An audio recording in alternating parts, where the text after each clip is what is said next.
ग्रुपला टाकतात तुला मोबाईल चालवता येत नाही, तुला ठाकरेंच्या विरोधातला मेसेज बरोबर टाकता येतो.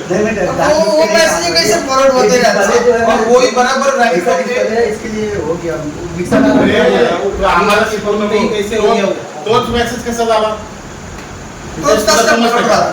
हा आपल्या साहेबांच्या विरुद्ध मेसेज टाकतो ग्रुपला, तिथे खातो त्याची तरी जाण ठेव ना. भुसडीच्या राहायला कुठे कुठून आलाय तू? गाव कुठला तू? झारखंडहून इथे कशाला आलाय? महाराष्ट्रात आमच्या कशाला आलाय? कामाला आलाय ना. जिथे कामाला आलाय तिथे तुला 4 पैसे भेटतात, जिथे खातो त्याची तरी जाण ठेव. ये सब नहीं करता हूँ सर, गलती हो गया मेरे से. अरे मोबाइल ऐसे कैसे गलती होगा? वो ऐसे गलती कैसे नहीं आएगा ऐसा? ऐसी गलती नहीं होता है. अरे मेरे को रात को ही आने वाला था, मैं इतने रुपए इसलिए और मेरे को सामने आई. बच जाता था. तुला सांगू का, तो विदेश आला आणि तो बोलला म्हणून तू वाचला आणि तुला घरून आणला असतो माल. अरे थोड़ी दूर जा जाएगा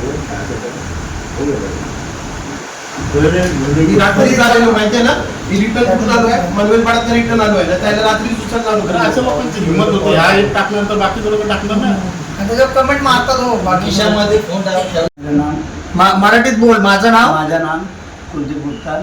मेरे से गलती से मोबाईल से माझ्याकडून चुकी झाली.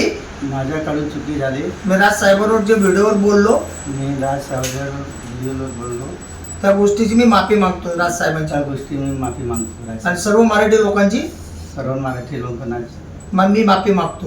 मी माफी मागतो. त्याच्या पुढे माझ्याकडून याच्या पुढे माझ्याकडून असलं कोणचंही कोणताही गैरवर्तन मी करणार नाही, माझ्याकडून होणार नाही. गैरवर्तन करणार नाही. हा बोल. जय हिंद, जय महाराष्ट्र जय बोल. हिंद, जय महाराष्ट्र.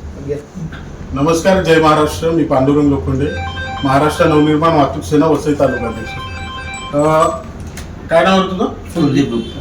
कुलदीप गुप्ता याने परवा एका ग्रुपवरती, व्हॉट्सअपच्या ग्रुपवरती सन्माननीय राजसाहेब ठाकरे, तसेच सन्माननीय उद्धवसाहेब ठाकरे आणि सन्माननीय ठाकरे कुटुंब यांच्या विरोधातला एक व्हिडिओ यांनी व्हॉट्सअप ग्रुपला शेअर केला होता. त्या संदर्भात आज आम्ही याचा समाचार घेतला आहे आणि यांनी सर्व महाराष्ट्र प्रेमींची आणि मराठी लोकांची माफी मागितली. जर यानंतर असं कोण वसई विरारमध्ये मराठीच्या विरोधात बोलेल त्याला मनसे दणका देणार. धन्यवाद.